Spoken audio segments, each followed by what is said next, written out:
It is noteworthy that the percentage of women who register to vote and cast a ballot is consistently higher than the percentage of the men who do so. End of quote. Repeat the line. End of quote. Repeat the line. End of quote. Repeat the line. End of quote. Repeat the line.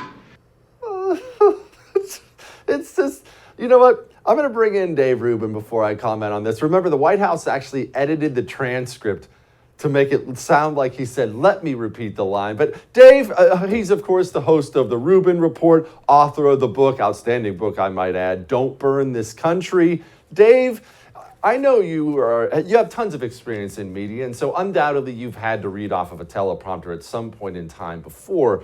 Would you be so kind, as I tried to do, to inform the audience just how easy and obvious it is when something like end of quote or repeat the line is on there? It's not like something they try to slip by you.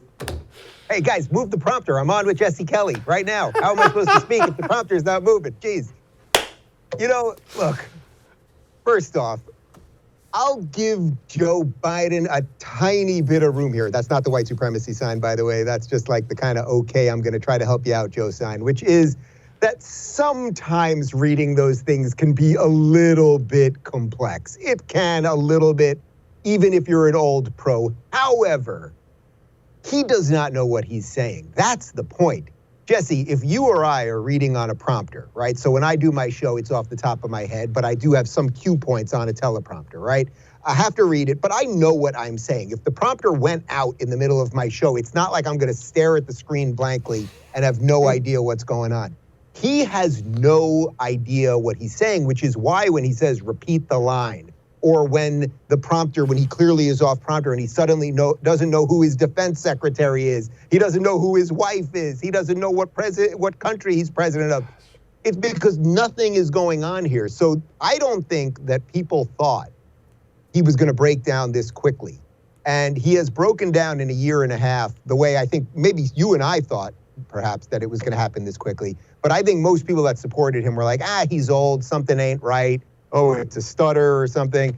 I thought they were going to get 4 years out of it, and it clearly just isn't going to happen. Dave, I don't know how they could possibly think that, because I mean, everyone knows, or I shouldn't say everyone knows, if anyone has any experience at all with things like Alzheimer's or dementia, they're horrible things, absolutely terrible things. And when you watch someone you love go through it, it's not easy. But one thing you definitely know is that person needs rest and care and calm and stress-free. That's critical to it. We took a guy suffering from one or both of those things and we put him in the most stressful job in the world. Of course he's breaking down fast. I mean, look, put aside the cognitive stuff. The guy physically looks and is now walking as a much older person. They're basically leading him the way you would lead grandpa, right? He walks like Mr. Burns from The Simpsons.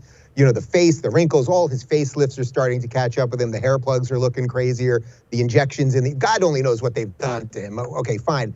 But you do make a good point, like joking and glibness aside. You know, I had two grandmothers that both had dementia. One of them I spent a lot of time with in her later years, taking her to geriatric doctors and going to the cognitive tests and all of those things. And the repetition, the confusion, the frustration when she knew something was wrong but couldn't quite find the words for it. When you see him losing all of these words and all of these things, like, look, we can make fun of it because he's not our guy politically, and it's just too obvious. And I think, you know, if you're going to call out the nonsense, you have to do it in a fun and funny way sometimes to really affect people. But we have a real problem in this country. Let's not forget that when Donald Trump drank a glass of water with two hands, there were 20 articles on CNN.com about using the 25th Amendment, right? When he walked down the ramp slowly, we did the 18th impeachment. But with this guy, he can't remember anything. He doesn't know where he is. He forgets what country he's in, et cetera, et cetera. And it's like, oh, nobody's really talking about it until everyone will be talking about it. And my guess is that'll be right after the midterms when they realize they're done with them. Don't miss Jesse Kelly Breaks History, Che Guevara, the latest episode of a new series available now exclusively for First TV supporters. Visit the First TV app or thefirsttv.com to subscribe and start watching today.